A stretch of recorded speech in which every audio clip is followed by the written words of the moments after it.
You ask Tiger to calculate. This deals with finding the midpoint between 2 points. The midpoint between the 2 points is 17, -22. Let's solve it step by step.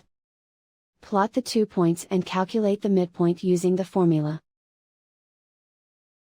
The coordinates of point 1 are, x1 equals 70, y1 equals -66. The coordinates of point 2 are, x2 equals -36, y2 equals 22. PM represents the midpoint of the 2 points.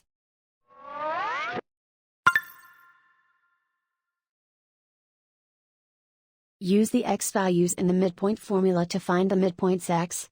x1 equals 70. x2 equals -36. Simplify the arithmetic.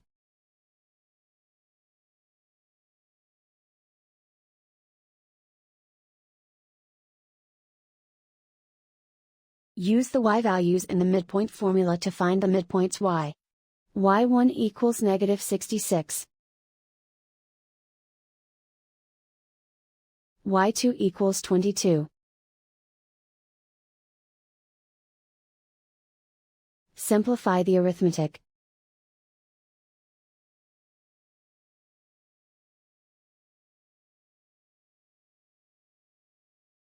And so, the midpoint is 17, -22.